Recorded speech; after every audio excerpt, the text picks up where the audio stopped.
Okay, can you tell me what capitalism is? Because everybody seems to think they know what it is.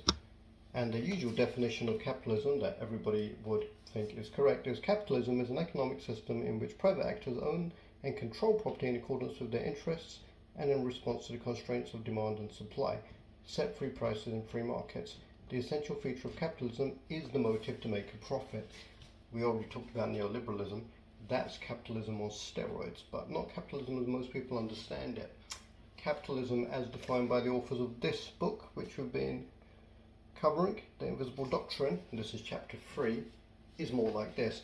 Capitalism is an economic system founded on colonial looting. It operates on a constantly shifting and self-consuming frontier on which both state and powerful private interests use their laws, backed by the threat of violence, to turn shared resources into exclusive property, to transform natural wealth, labour and money into commodities that can be accumulated.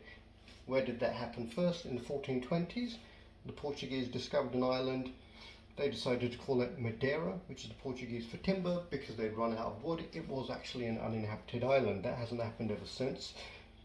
They basically went in, they had nobody to work there, so they brought in slaves from Africa, and then they had no money, so they imported the money. So the money, the labour, and the commodities, for the first time ever, stripped of all their social context. Even landowners and their serfs were decent enough to each other because everything was tied to the church. There was a social context. This was the new capitalism.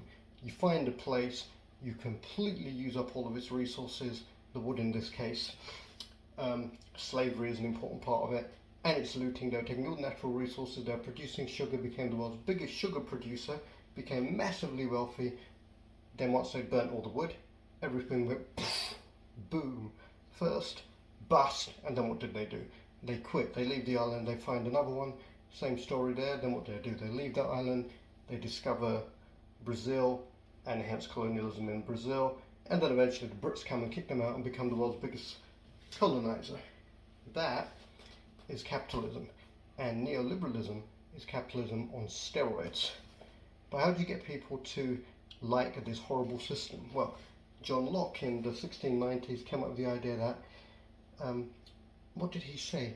First, all the world was America, i.e. there were no people, there was just this great land called America where these great people arrived, the Europeans, and by putting their shovel into the ground, they now own the land.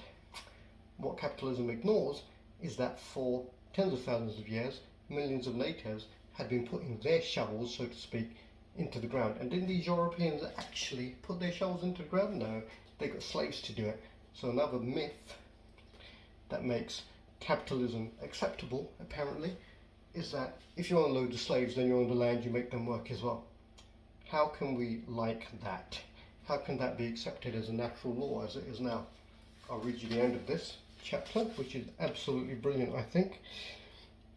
The fairy tale that capitalism tells about itself, that you become rich through hard work and enterprise, is the greatest propaganda coup in human history.